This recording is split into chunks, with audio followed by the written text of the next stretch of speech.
ceremony, no salute is required. Please remain standing for the invocation provided by Chaplain Colin Lau.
I pray that you be present with us today as we honor and celebrate the distinguished career of Colonel Ellison. She has been a dedicated leader in the Hawaii Army National Guard, proven through the many years of service she has given and the lives she has touched through her leadership and unwavering commitment. As she retires from her uniform role, I ask for your continued guidance and blessing. May she find fulfillment and joy in her new role, and may her wisdom and experience continue to be a pillar of strength for those around her. I also lift up her family, who have supported her on this journey, asking that you surround them with your loving embrace. May you draw them closer to your presence each and every day, living in grace and peace. Lord, we celebrate the time we have shared with Colonel Ellison and the legacy she has established. As she embarks on this new chapter, may you be with her every step of the way. May she rest securely, rooted and steadfast in love. In Christ's name I pray. Amen. Thank you, Chaplain Lau. Please be seated. Today's retirement ceremony is in honor of Colonel Ellison's 35 years of military service, from May 16, 1989 to November 30th, 2024. I'll provide a brief overview of Colonel Ellison's biography. Private First Class Pam Ellison joined the Florida Army National Guard as a combat medic on May 16, 1989, after graduating from Flagler College in St. Augustine, Florida. She served as a medic until receiving her commission as an Adjutant General Corps officer upon graduating from the Florida National Guard Military Academy Officer Candidate School in August of 1991. While in the Florida National Guard, Pam served in various positions within the G1 in the 53rd Infantry Brigade Combat Team, commanded the 120th Personnel Services Company, and deployed to Afghanistan in March 2005 as the CJTF-1 at Camp Phoenix in Kabul. Upon her return from deployment in 2006, Colonel Ellison's civilian job brought her and Shannon to the Hawaii Army National Guard Ohana as a 29th Infantry Brigade Combat Team's Public Affairs Officer. In August of 2008, she deployed with the 29th IBCT to Kuwait in support of Operation Enduring Freedom. Upon returning from the Kuwait deployment, Major Ellison took command of the 117th Mobile Public Affairs Detachment until becoming a part of the National Guard Bureau team in May 2010. While at NGB, she served as the Employment and Education Outreach and HRP Personnel Actions Branch Chief before coming home to command the Hawaii Army National Guard's Recruiting and Retention Battalion. Having the good fortune of remaining at home, Pam served as the Executive Officer for Major General Arthur Joe Logan before becoming the Joint Staff J1 and Human Resources Officer in October of 2019. Colonel Pam Ellison will officially retire on November 30th, 2024 after 35 years in the Florida and Hawaii Army National Guards. At this time, I would like to welcome Major General Hara up for his remarks.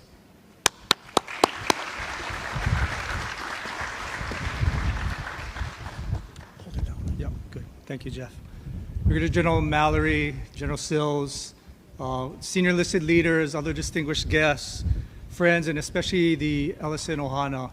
Thank you for joining us this afternoon on such a beautiful day in this prestigious event as we celebrate Pam's retirement after 35 years. So I'm not going to go over all of her bio again. I kind of highlight some points as we served together. But like the MC mentioned, she joined the Guard in, 1989? Is there anybody born after that? I'm just curious. Yeah. Yeah. So Pam, yes, you are old, and an old colonel. And before you say like, hey, wait, we're about the same age, just remember that colonels grow old and generals grow more distinguished. Would you guys agree, right? All right, so I think most, if not all of you know that Pam is like just a superb officer, really efficient, effective, and an expert in her craft. She's a compassionate leader and very, very competent, as I mentioned. But she's really about taking care of soldiers, airmen, their families, and then all of the employees within the Hawaii National Guard.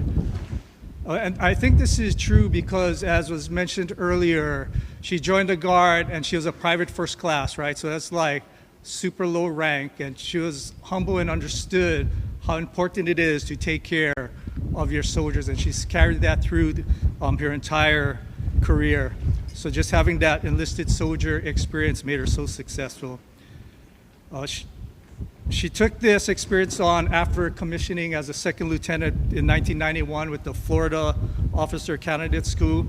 As an officer, Pam served primarily as a public affairs officer. So just think of the person taking pictures and writing the stories and doing the news things, and really about informing the command about how best to tell our story and to prepare us, especially when we're dealing with the public, and making us look in a positive light.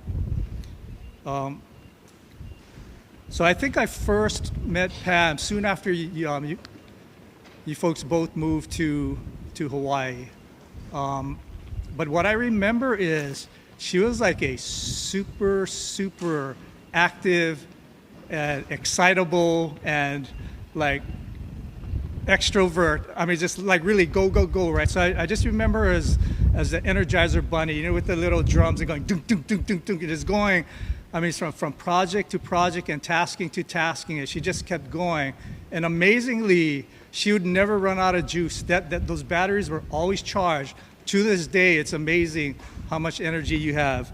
You actually make me tired sometimes when I'm watching you. I was like, oh gosh, please relax. But you always kept pounding away at your drum. So I also had the privilege of serving with Pam in Kuwait, and as mentioned earlier, she was our public affairs officer. And again, it's about knowing the soldiers, taking care of soldiers, and then also being able to tell our positive story. She and her public affairs team did just a phenomenal job and it wasn't just information, it was entertaining. I forgot, what was the name of that newsletter? You guys did the the lava flow. Even I looked forward to reading that, just great stories. But she took advantage of her position. So when we were in Kuwait, and I think it was her idea, is we were partnered with the Oklahoma National Guard, and Oklahoma is going to have a marathon. And she made us all sign up, forming teams to run in this marathon. And that was probably like 30 pounds ago and a little bit younger, a lot faster. So I'm like, yeah, okay, I'll go. So she convinced everyone to make their own teams, and then she stacked her team. She stacked her team, knowing full well. So they came in first place out of the Hawaii Command Group, and then of course she published it in the newsletter and kept bragging the whole time, even to, back then it was Colonel Bruce Oliveira was our brigade commander. She kept just knuckling us and throwing salt in the wound, just reminding us how her team came out first place, but she stacked her team. You can say, no, you did. I'm kidding. But then, you folks also provided that accurate, timely, and authoritative information. So that helped us. So what I found, this is true on my first deployment, is that if there's a lack of information, if there's a vacuum there, either somebody's going to make it up and the rumors start flying, and it's so hard to kind of reel that back in and get the right information out there. What's worse now is the amount of foreign governments and some people out there that purposely try to do dis, and mal information, but having solid public affairs is what helps to prevent that or reduce the effects of that. So you did a tremendous job in keeping everyone informed. Also, as mentioned earlier, she has this unique ability to juggle multiple tasks. I call it her pet project. So she had all these projects, and then she got this big one done. And I remember, I don't know if you remember this, so you're in a briefing and you told us that, I feel like a dog that was chasing a truck, and then I finally caught it, but now I have no idea what to do with it. I just found that hilarious. But there she was again, the Energizer Bunny, going on, what can I do next? What can I do next? And off to her next project. What is also amazing is during that deployment, General Oliveira, he would have these marathon meetings, like hours, sometimes 3 hours long. And we'd work late into the evening, actually into the early morning, usually most mornings 1, 2 in the morning, and then no days off, right? So 7 days a week, thinking you're doing this for about 9 months, and the entire brigade staff were like zombies. I mean, literally walking dead. But Pam was the only one like going with the Energizer Bunny. I have no idea how you kept up that high energy and that positive.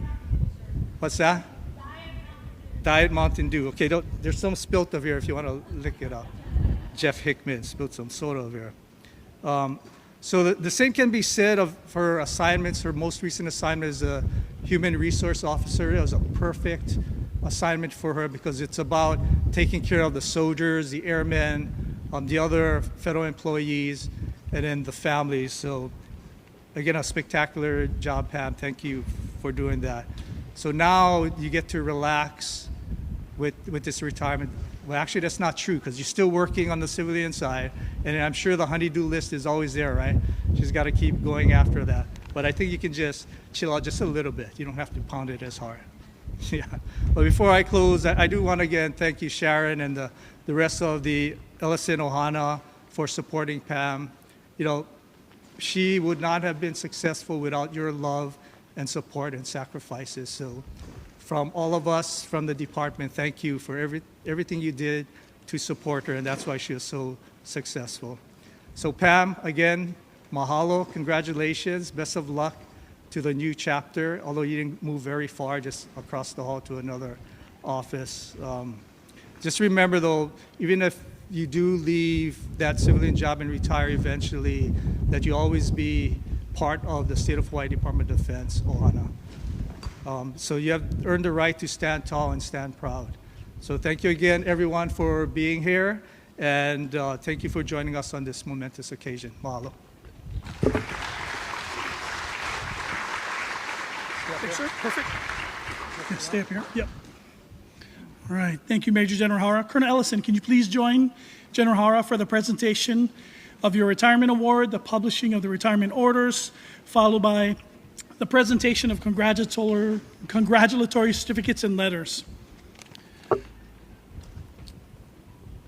Ladies and gentlemen, please remain seated while the orders are published. Major General Hara, permission to publish the orders. The United States of America, to all who shall see, greetings. This is to certify that the President of the United States of America, authorized by the Act of Congress 20 July 1942, has awarded the Legion of Merit to Colonel Pamela Ellison, Hawaii Army National Guard, for exceptionally meritorious service for over 35 years while serving in positions of increasing responsibility, culminating as the Human Resources Officer, Joint Forces Headquarters. Colonel Pamela Ellison's exemplary leadership, foresight, and tireless efforts in multiple critical assignments consistently resulted in significant contributions to the effectiveness and success of the programs. As the primary advisor to the Adjutant General and staff elements pertaining to manpower and human resources management, she consistently sought opportunities to improve processes and effectively manage resources to ensure optimal utilization. Her ability to articulate strategic objectives and gain buy-in from diverse stakeholders was an invaluable asset for many strategic leadership positions. Colonel Ellison's superior initiative, outstanding leadership, and personal endeavor is in keeping with the finest traditions of the military service and reflect great credit upon herself, the Joint Forces Headquarters, the Hawaii National Guard, and the United States Army. By order of the Secretary of the Army, signed, Jonathan M. Stubbs, Lieutenant General, Director, Army National Guard.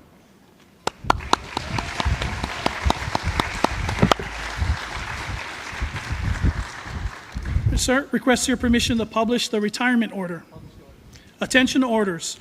Colonel Pamela L. Ellison, you are retired from the United States Army and released from assignment on 30 November 2024.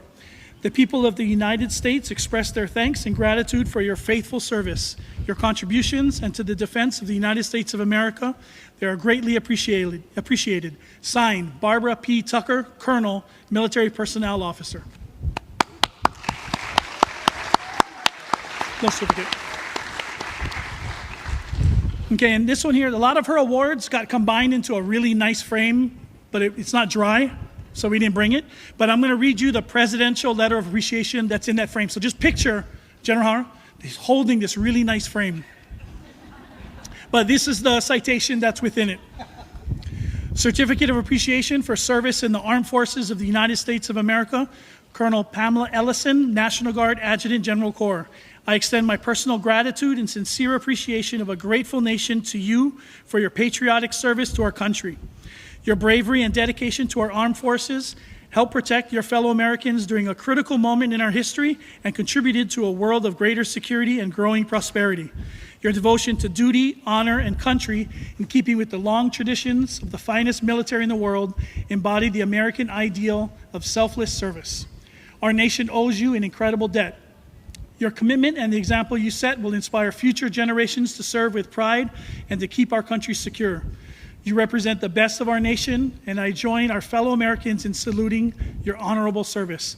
I wish you happiness and success in your next chapter. Signed, Joseph R. Biden, Jr., Commander-in-Chief.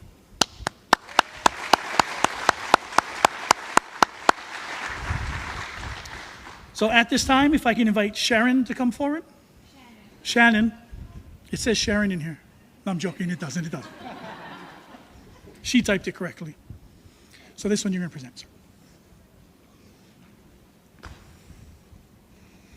No need to pretend on this one. We got a real one. All right. Certificate of Appreciation to all who shall see these presents. Greetings. This is to certify that Miss Shannon L. Hardigan, on the occasion of retirement of your spouse from the United States Army, has earned grateful appreciation for your own unselfish, faithful, and devoted service. Your unfailing support and understanding help make possible your spouse's lasting contribution to the nation. Signed, Randy A. George, General, United States Army, Chief of Staff.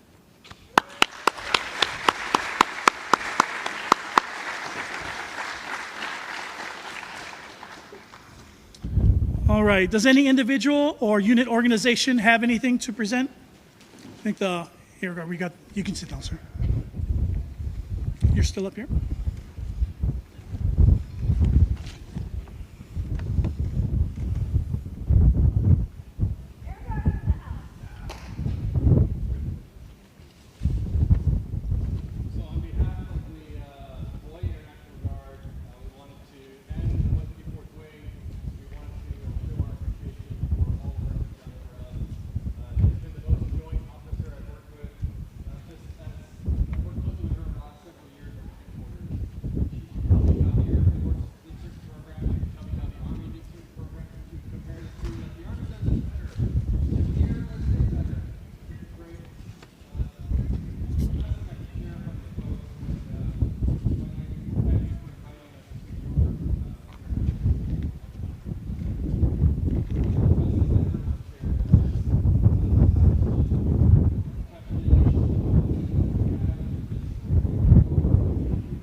Any other presentations? All right, ma'am, it's up to your speech. Let's do this. Thank you. I feel really shorter than I already felt after standing up here. So thank you, everyone. General Hara, thank you so much for hosting.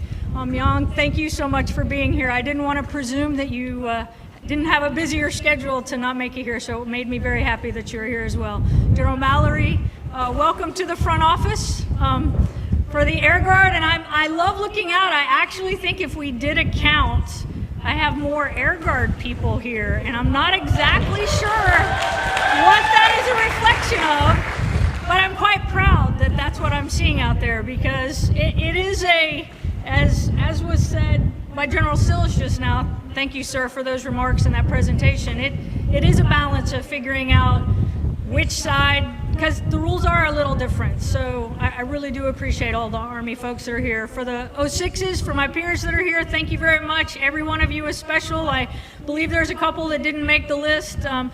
Jeff told me we needed to stick to MSC commanders, so that's what we tried to do. So for everybody else, thank you for taking the time out of your busy schedules to be here today, and the senior enlisted folks that are here as well.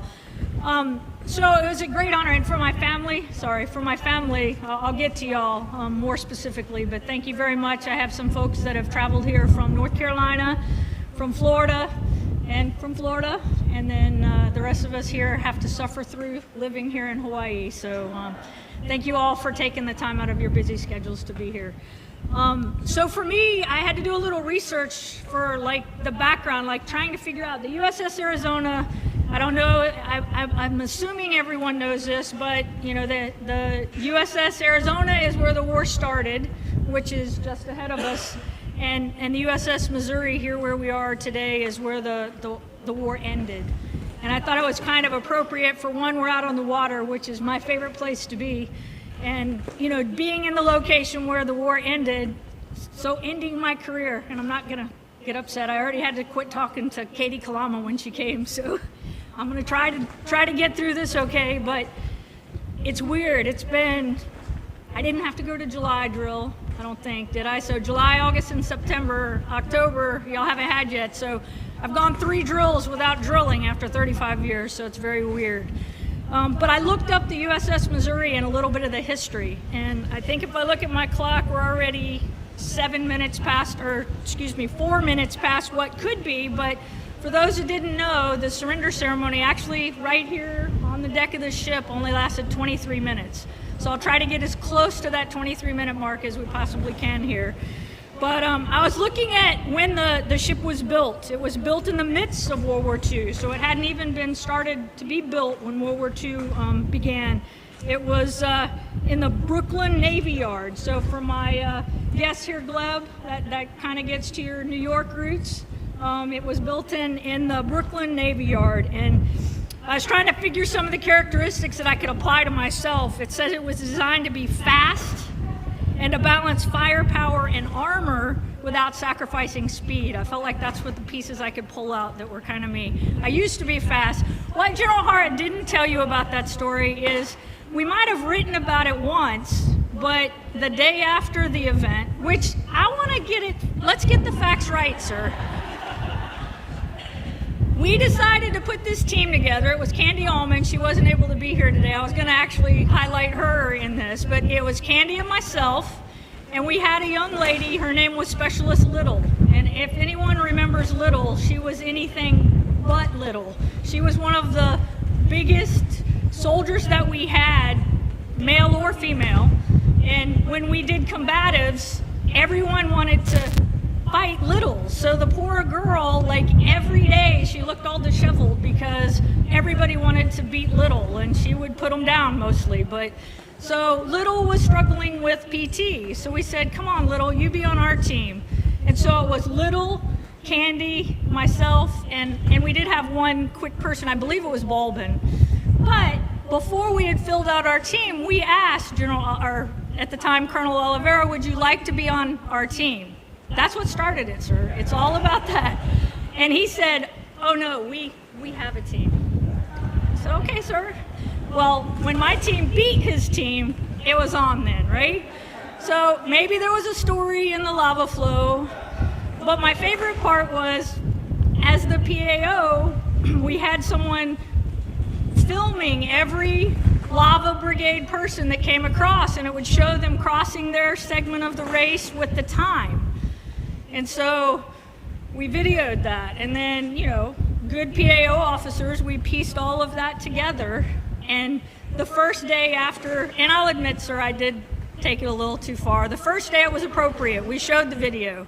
But then I forgot to take it out for quite a few subsequent days after that. It would start my briefing. Oh, I'm so sorry, sir, I forgot to take that out.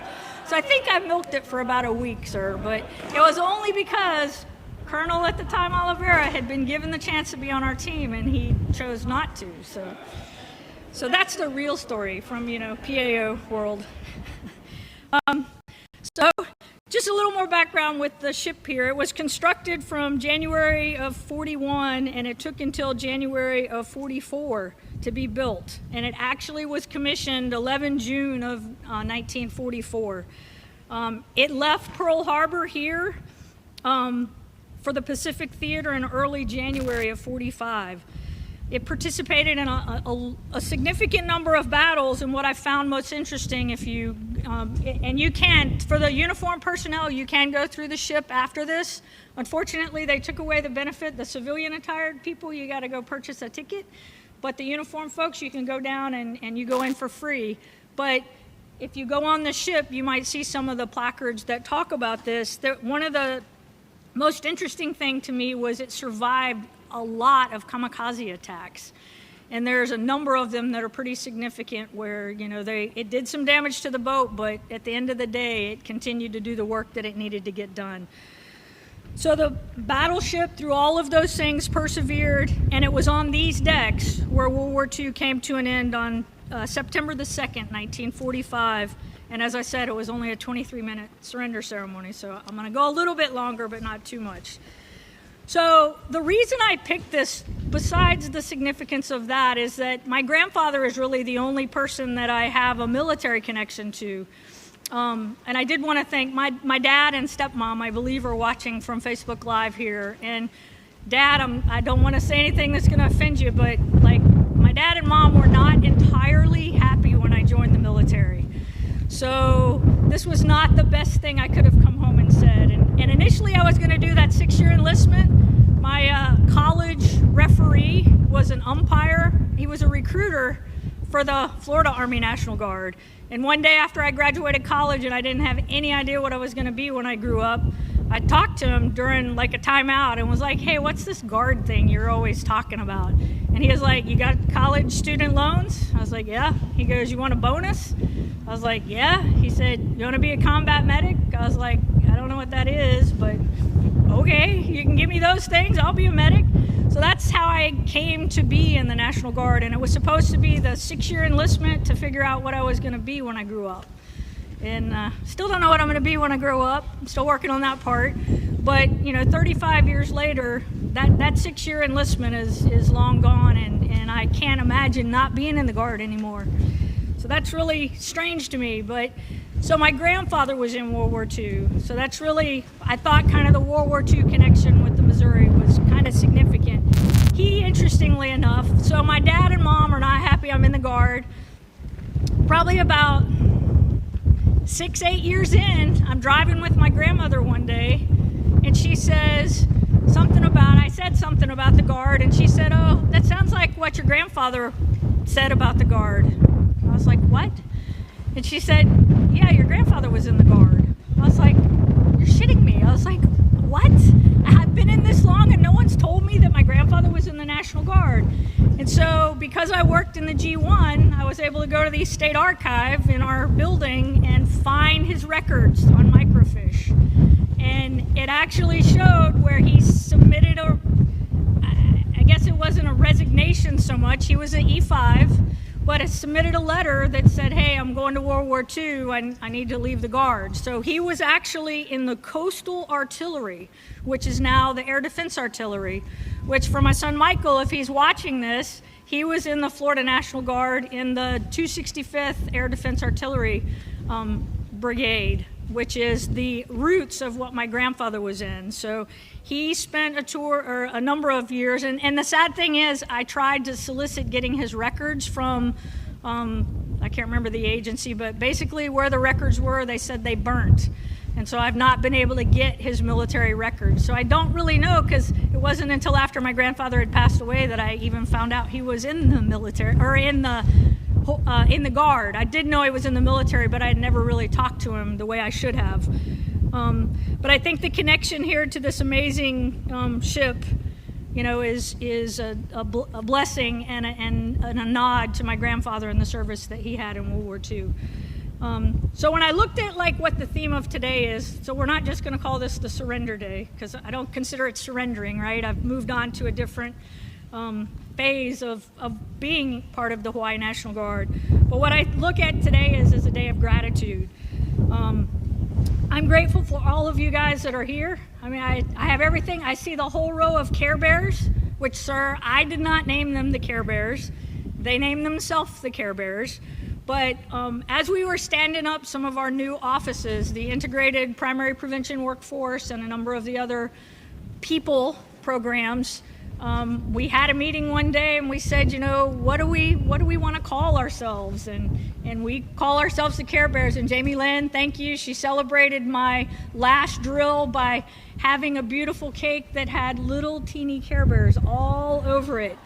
So that makes me happy when I see my little Care Bear package. So one day when you guys need a lift, come over and I'll give you a Care Bear. You can take your Care Bear back to your offices. So I'm grateful for all of you that are here, because I see my replacement in the recruiting battalion. Thank you, Mike, for being here.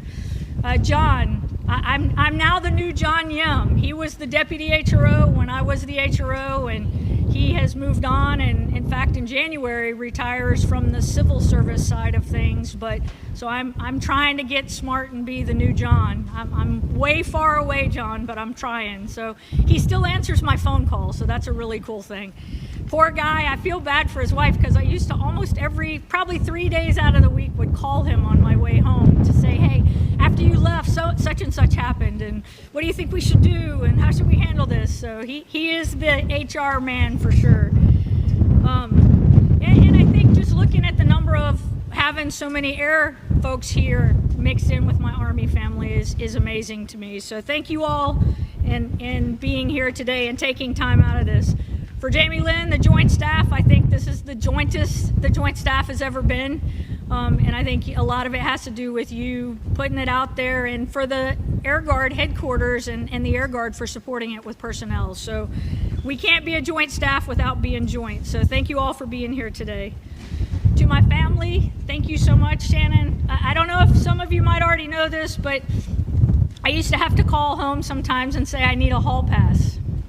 And what a hall pass meant is, I might sleep at the office tonight, or, basically don't wake up, because I don't know how long I'm going to be here to finish what I need to finish today. So thank you for all the hall passes that you tolerated. And she was with me. We just celebrated our 25th wedding anniversary by going to Melbourne, Australia. That was our big thing. It was amazing. Pam went with us.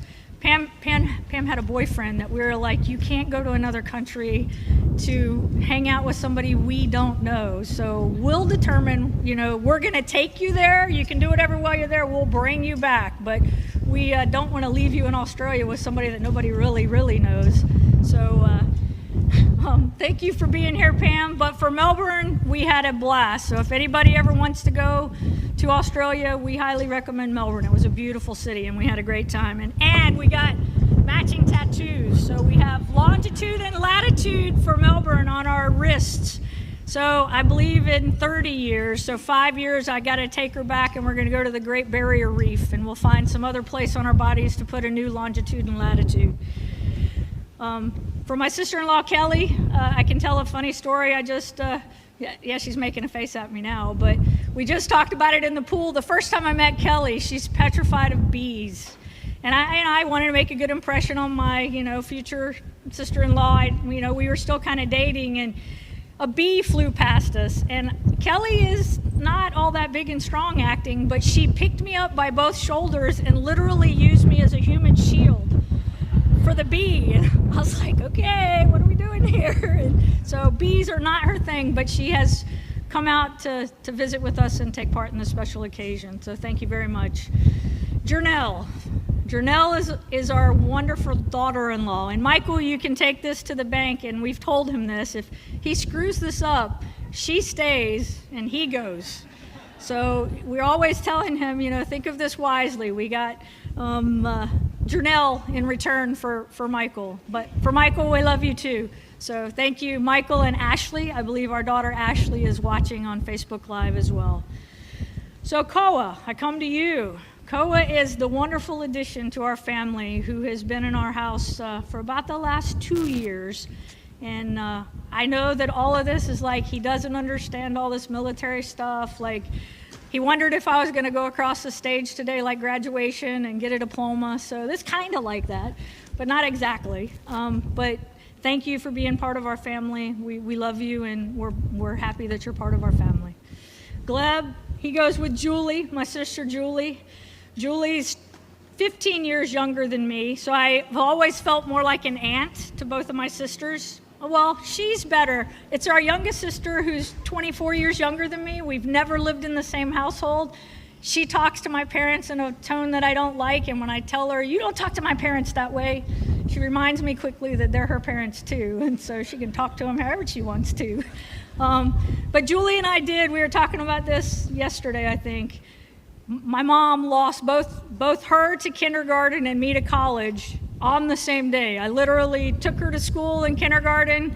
We lived together for 5 years, I guess, 5, going on 6 years. I don't know exactly how old you were, but then I left to go to college, and she was not happy with me. So we were best buds. If you're a high school student and you have a young sibling, you can leave the house anytime you want, day or night, as long as you take the baby. So she was my way to get out of the house anytime I wanted. So my parents had live-in babysitters, so that was a good thing for them. But thank you for taking the time to be here with us as well, Julie. And Gleb, it's been wonderful meeting you. And then Laura, I'll get to Laura here. She's cooking for us this afternoon. So while it's very hard for me to not do things, because usually I'm doing ceremonies like this, today I'm supposed to let everybody else do stuff, and Laura's gonna cook for us. We're out at the White Plains cottages. For any of the 06s, if you've never done the 06 house, that was the only thing available, and it is amazing. So I highly recommend it. So within 45 days that you want it, you can book it, and it is absolutely amazing. So for my family, I am filled with nothing but gratitude. Thank you for all of the support you've given me, for allowing me to be successful and do the things that I need to do for this organization. And honestly, for those, so Shannon almost died last year, and there's lots of folks that came together and got us through that. I was actually TDY when she went into the hospital. My mother passed away, our mother passed away from sepsis, and she got septic. And that one right there, the other Pam, she didn't tell me how bad she was until it was really bad. And she spent 12 days in the hospital, and I'm very grateful that we've gotten to the other side of that, and I love you. Okay, so I'm gonna end here so maybe I can keep my shit together here. So I have gratitude,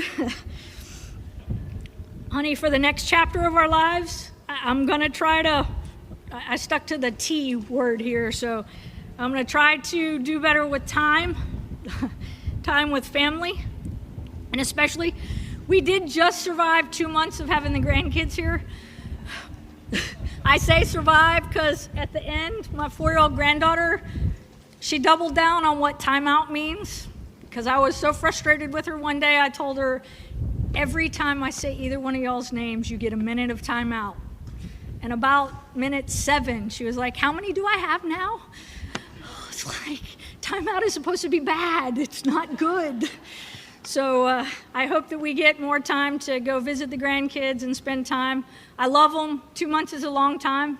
I would get home from work each day, and she had played dolls and gone to the pool and done all of her obligatory hours of grandchild duty, and she would hand me the doll and say, good luck. And I got them for the rest of the night. So my approach was we went outside. And so all this summer I've climbed trees, I've ridden scooters, I have played Frisbee and all kinds of games. So my objective was take them outside and wear them out. So I promise you time, okay? So transitioning. So for Barb, I'm going to transition into this new role as your deputy. It will be different, but I am looking forward to it. It's something I know, it's something that I've done, and it made it really easy to not be so out of my mind with retirement. Because this whole retirement thing is way different on the outside than it, sir, would you agree? It is way different when you're doing it. It briefs well, but it doesn't feel quite the same when you're actually doing it, because it is a little overwhelming and holy shit, what do I do now kind of thing. So I'm going to do this transition part good. I'm really good at not wearing a uniform anymore. That part's been really easy. Recruiting has kept me in shirts. I wear them all the time. Everywhere I go, I talk to everybody I can about joining the Hawaii National Guard. And for the Air Guard, I wish Shaq was here. I've been sending him referrals too. So I don't just encourage people to go into the Army Guard. I do encourage the Air Guard too.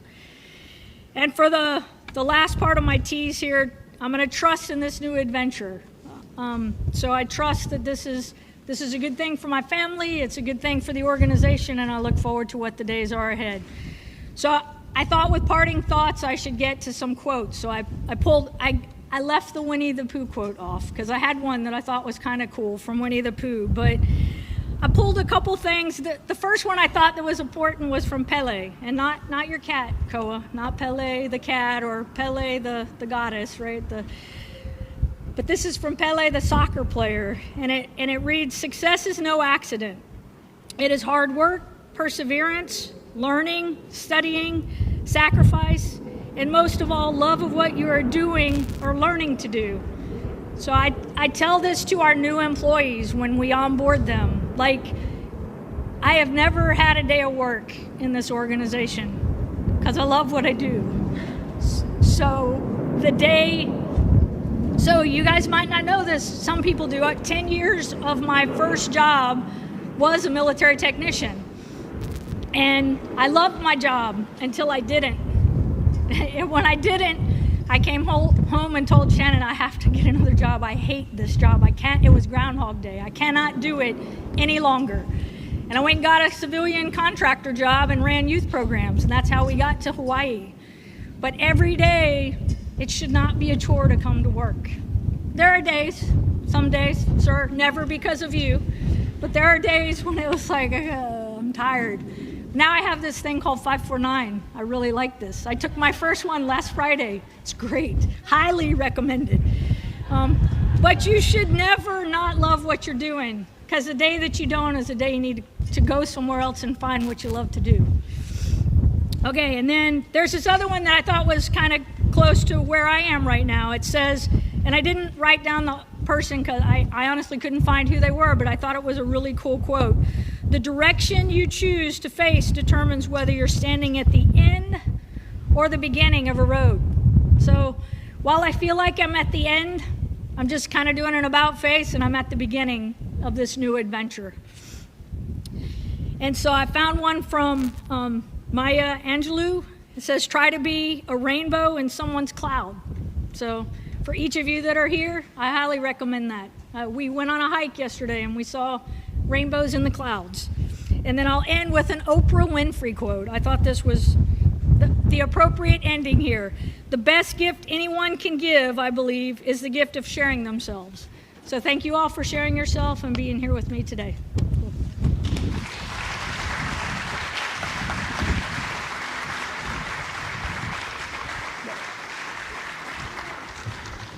Okay, as a fellow PAO, I got a couple speech things I want to correct. So definition of hall pass is a little different. Look it up on Urban Dictionary. You don't want to allow any hall passes. Okay, we'll look that up.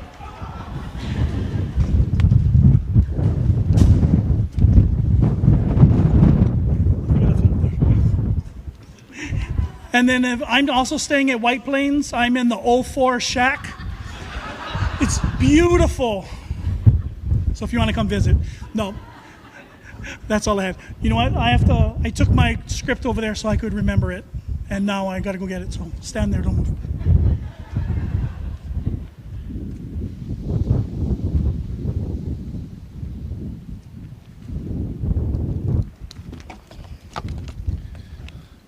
All right, we have one more presentation that we want to give. General Howard, can you come up?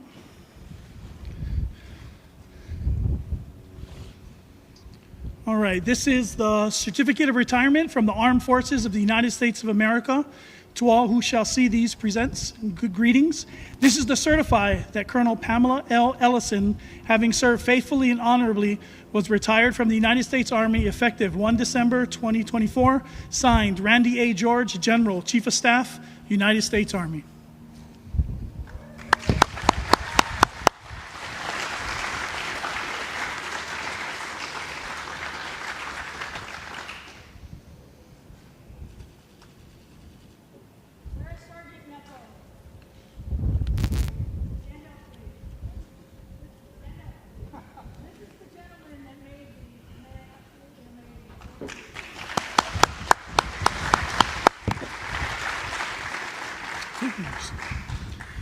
All right, ladies and gentlemen, please rise for the benediction given by Chaplain Lau and remain standing for the playing of the Army song.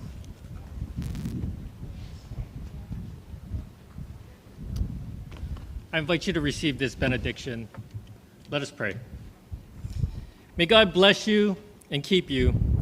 The Lord make his face shine upon you and be gracious to you. The Lord turn his face toward you and give you peace. And as we depart this day, may God bless our remaining time here together. Bless our soldiers and airmen and their families. And may this be a memorable day of celebration to always look back with joy. Amen. All right, please be seated. So I know when Colonel Ellison was talking, you missed the flyover that the Air Guard scheduled for you. Was it a 4-ship? 4-ship for you. And it was loud and nobody could hear you, but still. Thank you, Air Guard. Ladies and gentlemen, this concludes today's ceremony. Mahalo for attending. On behalf of Colonel Ellison and her family, thank you for being a part of this special day. Please make sure to grab a dessert box in the back and definitely read it because it's funny. And there's also water, as we can't have food on board. The receiving line to congratulate Pam and her family will be here in the front. Please be safe as you travel to your next destination. Mahalo for taking the time to be with us this afternoon. Mahalo.